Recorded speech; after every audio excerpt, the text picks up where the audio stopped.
Assalamualaikum warahmatullahi wabarakatuh. Perkenalkan, nama saya Harfidi Mudasyarifnis dari jurusan Psikologi Islam semester 2. Kali ini saya akan membahas mengenai Raymond Cattell.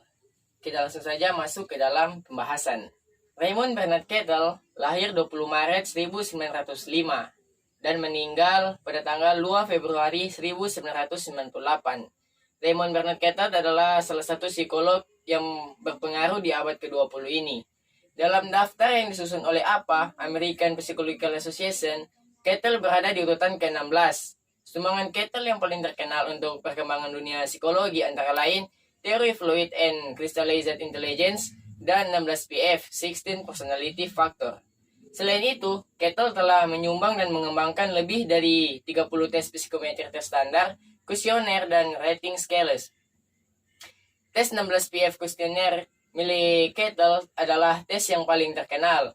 Kuesioner tersebut masih sering dipakai untuk tes kepribadian dalam ruang lingkup dunia industri. Cattell adalah penganut dan pendiri Beyondisme, paham yang meyakini bahwa ras manusia yang bertahan sekarang telah mengalami survival of the fittest. Paham tersebut dianggap radikal oleh psikolog lain, sehingga ketika APA memberi Cattell penghargaan Lifetime Achievement, ada beberapa psikolog yang memprotes penghargaan tersebut. Mereka menganggap Cattell tidak pantas mendapatkannya, karena penelitiannya yang meneliti tentang social intelligence dianggap rasis dan mengandung unsur Nazi. Ini menjadikannya sebagai salah satu psikolog yang kontroversial. Raymond Cattell dilahirkan di Hilltop, West Bromwich, bagian dari kerajaan Inggris. Ia lahir dari pasangan yang pada masa itu cukup berada. Ayahnya adalah seorang mekanik yang bekerja untuk pembuatan peralatan-peralatan perang pada Perang Dunia Pertama. Sementara ibunya adalah anak dari pemilik pabrik yang sukses. Meskipun begitu, tidak ada dari kedua orang tua Cattell yang mengenyam pendidikan formal hingga perguruan tinggi. Pada zaman itu, perguruan tinggi atau melanjutkan pendidikan ke perguruan tinggi bukanlah suatu keharusan. Kedua orang tua Cattell tidak merasa perlu untuk mengenyam bangku pendidikan hingga perguruan tinggi. Meskipun begitu, orang tua Cattell mendukung perkembangan intelektual anak-anaknya.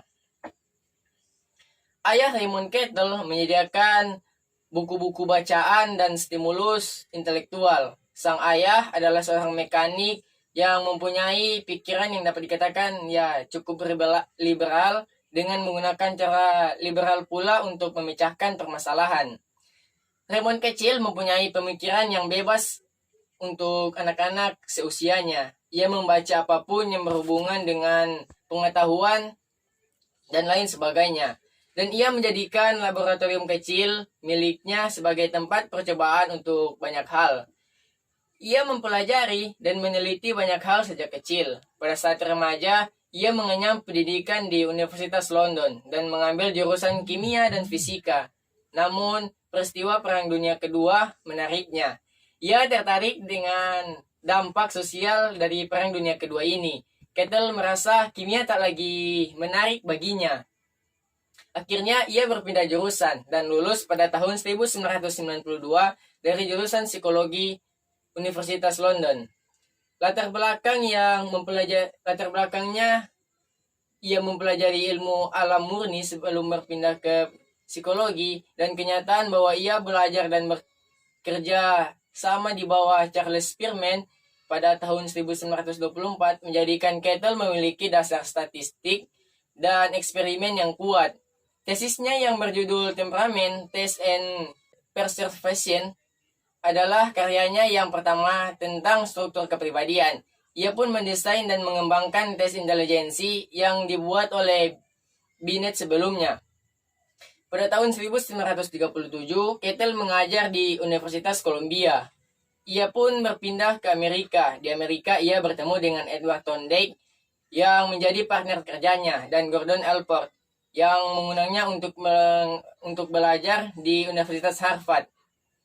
Pada tahun itu juga, Cattell tertarik untuk meneliti tentang intelijensi. Teorinya Fluid and Crystallized Intelligence adalah hasil dari paparan banyaknya teori intelijensi yang muncul di Universitas Columbia.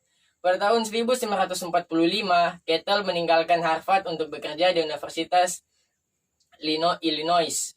Di sana, ia mendirikan Laboratory of Personality Assessment and Group Behavior yang kemudian berubah menjadi Institute of Personality and Ability Testing. Di Universitas Illinois lah Kettle mengembangkan multivariate behavior research. Ia berpendapat bahwa kepribadian tidak univariate. Ada banyak hal yang mempengaruhi kepribadian seseorang, dan semua dimensi harus diamati dengan seksama. Karenanya, pendekatan multivariate lebih tepat untuk digunakan ketika ada peneliti kepribadian. Di Illinois, Kettle mulai mengembangkan teori kepribadiannya. 16 PF setelah pensiun dari Universitas Illinois, Kettle berpindah tempat tinggalnya. Merasa harus terus mencari banyak jawaban dari permasalahan dunia, Kettle mendirikan beberapa pusat penelitian. Salah satunya Institute for Research on Morality and Adjustment di Colorado. Pada tahun 1997, atas dedikasinya terhadap psikologi, APA akan menghadiahi medali Lifetime Achievement. Namun, beberapa kolega merasa ia tidak pantas mendapatkannya karena penelitiannya tentang intelijensi sosial mengandung unsur rasisme. Meskipun Kettle telah memberikan klarifikasi, APA tidak jadi memberikan penghargaan tersebut.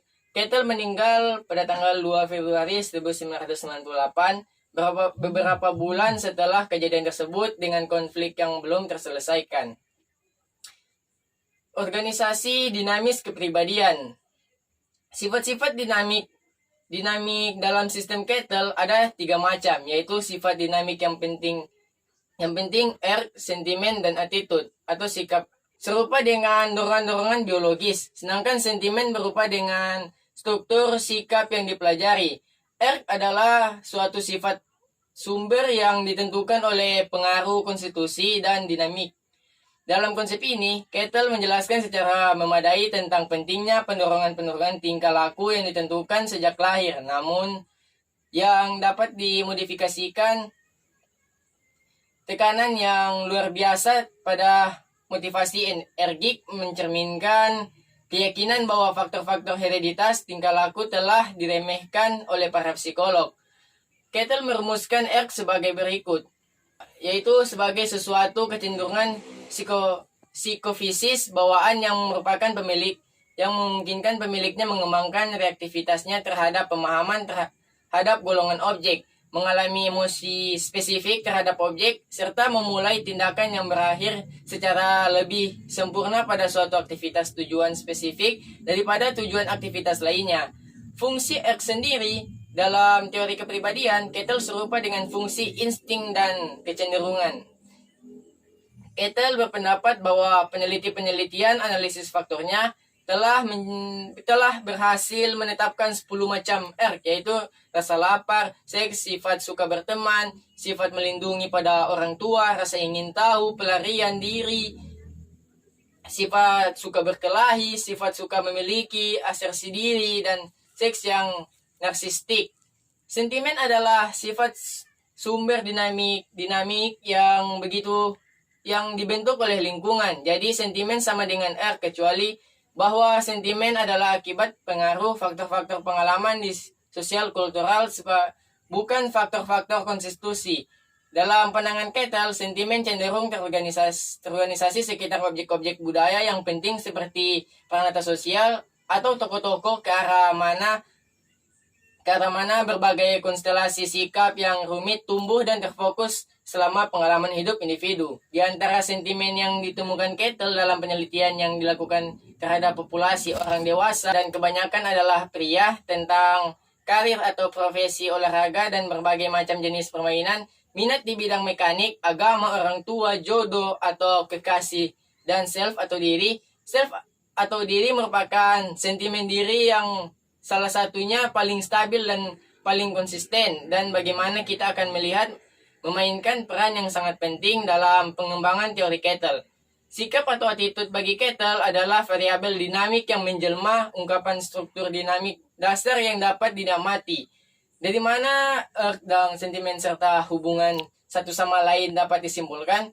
Sikap seorang individu tertentu dalam situasi tertentu merupakan minat dengan intensitas tertentu untuk melakukan serangkaian tindakan terhadap suatu objek.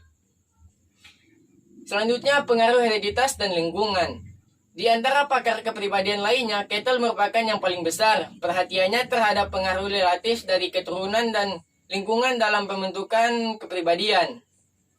Metode meneliti pentingnya faktor keturunan dan lingkungan ini dikenal dengan nama analisis varian. Teknik yang membandingkan persamaan antara orang kembar yang diasuh dalam satu keluarga, kembar yang diasuh keluarga yang berbeda, saudara kandung tidak kembar yang diasuh oleh satu keluarga, dan saudara kandung tidak kembar yang diasuh keluarga berlainan. Kemudian menganalisis data mereka untuk mengukur besarnya variasi individu pada masing-masing sifat yang berkaitan dengan perbedaan-perbedaan genetik dan perbedaan-perbedaan lingkungan. Dan yang berkaitan dengan sekurang-kurangnya beberapa dari korelasi-korelasi dan interaksi-interaksi antara hereditas dan lingkungan. Pada penelitiannya, Kettle menunjukkan pentingnya peran keturunan pada beberapa traits. Misalnya, datanya menggunakan pengaruh keturunan terhadap kecerdasan kurang lebih 80%, malu-malu kurang lebih 80%, dan kepuasan emosional kurang lebih 30%. Adanya pengaruh keturunan terhadap trait kecerdasan yang sangat tinggi membuat Kettle kuat berpihak terhadap teori kelahiran selektif yang akan menciptakan masyarakat cerdas. Suatu versi pendahuluan dari MAFA ini telah diuji coba oleh Kettle dan kawan-kawannya sekerjanya dalam skala terbatas. Sedangkan suatu penelitian yang lebih besar masih berlangsung. Tahap-tahap perkembangan menurut Raymond Kettle. Yang pertama, tahap bayi, infansi 0 sampai 6 tahun. Periode pembentukan yang terpenting dalam perkembangan kepribadian. Pada tahap ini, individu sangat dipengaruhi oleh orang tua dan saudara-saudaranya, dan secara alami dipengaruhi oleh pengalaman perolehan makan dan caranya membuang kotoran. Pengaruh-pengaruh tersebut membentuk sikap sosial, kekuatan superego, perasaan aman dan tidak aman, sikap terhadap otoritas, dan kemungkinan kecenderungan neurotik. Yang kedua, tahap anak atau childhood. Hanya sedikit masalah psikologi yang timbul, sehingga oleh Kettle disebut periode konsolidasi sesudah periode bayi yang kritis dan awal kecenderungan menuju kemandirian dari orang tua dan meningkatkan identifikasi dengan sebayanya. Tetapi problemnya tidak besar kalau dibandingkan dengan periode sebelum dan sesudahnya. Yang kedua adalah tahap adolescent.